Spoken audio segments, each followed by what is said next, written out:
It was June 22, 1941. 4 million German soldiers crossed into Soviet territory simultaneously.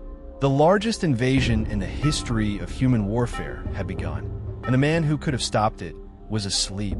Not because he didn't know, not because his intelligence had failed him, but because Joseph Stalin had received over 80 warnings in the weeks before that morning and had dismissed every single one. He had called his own generals paranoid. He had accused his spies of feeding him British disinformation. One intelligence officer who filed an urgent report was sent a handwritten note back from Stalin himself. It read, "This source can go to hell." That officer's report was the last accurate warning the Soviet Union would ever receive. By the time Stalin finally accepted what was happening, 3 million of his soldiers were already surrounded, captured, or dead. The story of what Stalin did in the summer of 1941 is not simply the story of a military disaster. It is the story of one man's ego destroying an entire army. It is the story of purges, paranoia, and pride colliding with the most lethal military machine the world had ever seen. And it is the story of ordinary Soviet soldiers, young men from Ukraine, Belarus, and Siberia, who were handed broken rifles, told to charge German tanks, and punished with death if they retreated. What happened in those opening months was not just a battle lost. It was a civilizational wound so deep that the Soviet Union would spend the next 4 years bleeding from it. To understand how this catastrophe unfolded, you have to go back 3 years before the invasion, to 1937, to the Purges. Stalin, gripped by paranoia about political rivals inside the military, launched a systematic destruction of the Red Army's leadership. In a span of roughly 18 months, he executed or imprisoned approximately 35,000 military officers. Among the dead, 3 of his 5 marshals, 13 of 15 army commanders, 50 of 57 corps commanders, and 154 of 186 divisional commanders. The men who knew how to fight a modern war were gone, replaced by officers who had not been promoted on merit, but on loyalty. Men who had survived not by being brilliant, but by never disagreeing with Stalin. What this meant in practical terms was devastating. The Red Army of 1941 was enormous on paper. Over 5 million men, thousands of tanks and aircraft, but it was functionally paralyzed. Its officer corps was traumatized. No one dared make a decision without approval from above. No one dared report bad news, because in Stalin's Soviet Union, bad news made you the enemy. Initiative was dangerous. Independent thought was treason. And when the Germans came, they came with both. The German military doctrine in 1941 was called Blitzkrieg, lightning war. It was built on speed, coordination, and the ability of frontline commanders to make real-time decisions without waiting for orders from headquarters. The Germans trusted their officers. Their officers trusted their instincts. The result was a military machine that could punch through a defensive line, encircle an entire army, and collapse an entire front before the enemy had finished reading the first situation report. Against a Red Army whose commanders were afraid to act without permission, the results were catastrophic. On the first day of the invasion alone, the Soviet Air Force lost approximately 1,200 aircraft. Most of them were destroyed on the ground, parked in neat rows on airfields, because no one had given the order to disperse them. That order required authorization. That authorization never came, because Stalin, on the eve of the most obvious invasion in military history, had explicitly forbidden any action that might provoke Germany. Even as German reconnaissance planes flew openly over Soviet territory in the weeks before the attack, Soviet anti-aircraft batteries were ordered not to fire, because Stalin believed the Germans were his allies.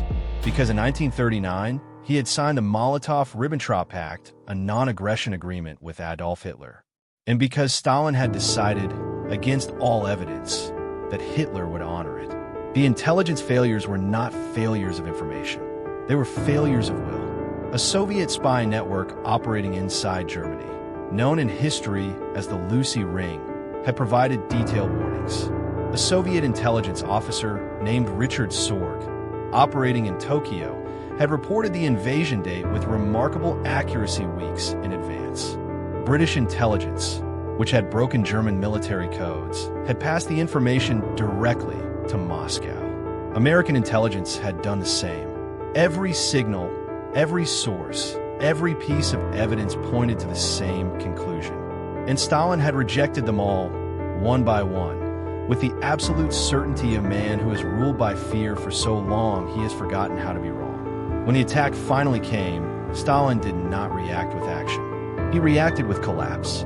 For 8 days after June 22nd, he withdrew almost completely from decision-making. He retreated to his dacha outside Moscow and became unreachable. The Politburo, the senior leadership of the Soviet state, was left without direction. When a delegation finally went to see him, Stalin reportedly said, with apparent shock, "Lenin founded our state, and we've screwed it up." The man who had murdered his way to absolute power was paralyzed by the moment absolute power meant something. His generals were begging for orders. His armies were being annihilated. And the leader of the Soviet Union was sitting in a country house, unable to function.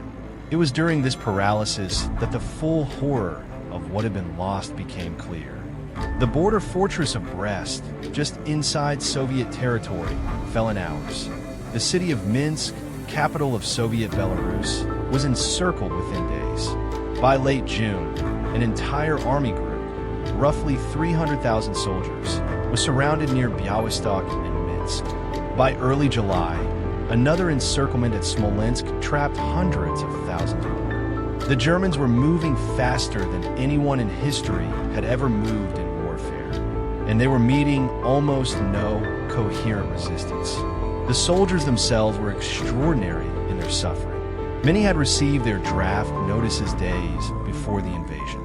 Some were sent to the front without rifles, told to pick up weapons from dead comrades when they fell. Units ran out of ammunition within hours and were ordered to counterattack anyway. Officers who requested permission to fall back were arrested. A directive issued on June 22nd ordered Soviet troops to strike back and retake any lost territory. A fantasy order completely disconnected from the reality that entire divisions no longer existed. Men were dying not just from German bullets, but from the suicidal arithmetic of Stalin's denial. Then came perhaps the single most devastating decision of the entire war: the Battle of Kiev. By September 1941, a massive Soviet force of over 600,000 soldiers, the entire Southwest Front, had been deployed to defend the city of Kiev in Ukraine. German commanders, particularly Field Marshal Gerd von Rundstedt and the panzer units under Heinz Guderian, saw an opportunity to encircle the entire force. Soviet commanders on the ground, including Marshal Semyon Budyonny, recognized the danger and formally requested permission to withdraw. Stalin refused. He called the suggestion defeatist. Budyonny was removed from command for daring to propose retreat. His replacement was given the same impossible situation and the same impossible orders: hold Kiev at all costs. The encirclement was completed on September 15, 1941. Within days, over 600,000 Soviet soldiers were trapped inside a German ring of steel. By the end of the battle, Soviet casualties, including dead, wounded, and captured, exceeded 650,000 men. Some estimates place the total losses near 1 million when surrounding units are counted. It remains the largest encirclement defeat in the history of warfare. It happened not because the soldiers were cowards. It happened because one man refused to allow his generals to save them. 600,000 soldiers sacrificed on the altar of Stalin's pride. The prisoners taken at Kiev and throughout those opening months were treated by the Germans with a brutality that defied description. Stalin had refused to sign the Geneva Convention on behalf of the Soviet Union, and the Germans used this as justification to treat Soviet prisoners of war as subhuman. Of the approximately 5.5 million Soviet soldiers captured during the war, over 3 million would die in German captivity. Starved, shot, worked to death. And Stalin made their fate worse with a single declaration. Any Soviet soldier who allowed himself to be captured was declared a traitor. Their families were threatened. Those who escaped and returned to Soviet lines were investigated as potential German spies. The men who had survived German captivity returned home to Soviet prison camps. Stalin had abandoned his soldiers twice. The miracle of this story, the part that makes it genuinely staggering, is what happened next. Somehow, against every logical prediction, the Soviet Union did not collapse. Ordinary people, soldiers and factory workers and farmers, refused to let it. Factories were physically dismantled and moved thousands of miles east beyond the Ural Mountains. Entire assembly lines transported by train while German bombers flew overhead. New armies were raised from the ruins of the old. Officers who had survived the Purges and proved themselves in combat were promoted with desperate speed. Men like Georgy Zhukov, who had the rare combination of military genius and sufficient political cunning to survive telling Stalin the truth, were given command. Slowly, at enormous cost, the Red Army began to learn how to fight. By December 1941, the Germans were stopped outside Moscow. By February 1942, the Soviets had launched their first successful major counteroffensive.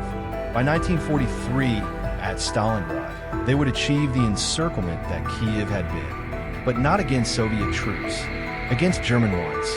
The wheel turned. It always does, but it turned over the bodies of millions who should never have died. The final accounting of what Stalin's decisions in 1941 cost is almost incomprehensible. In the first 6 months of the war alone, the Soviet Union lost approximately 4.5 million soldiers killed or captured. By the end of the war, total Soviet deaths, military and civilian, would reach somewhere between 27 million and 30 million people. The exact number is still debated, still uncertain, because the Soviet state, even decades later, could not bring itself to fully count the dead. Some wounds are so enormous, they become easier to measure in silence. Stalin survived. He ruled the Soviet Union until his death in 1953.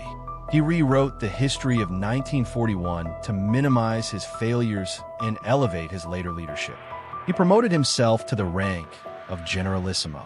He received credit for the victory that his purges had nearly made impossible, that his paralysis had nearly surrendered, that his pride had fed with the lives of millions. The monuments were built. The parades were held. The dead stayed dead. There is a question that historians have wrestled with for 80 years, and it has no clean answer.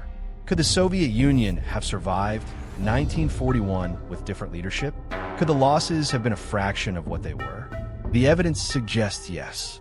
Almost certainly yes. But the deeper question is the one that never quite leaves you. How does a system, any system, reach a point where the person at the top has so much power, is so surrounded by fear and silence, that no truth can reach them until it arrives wearing the face of catastrophe? Stalin did not lose those battles alone.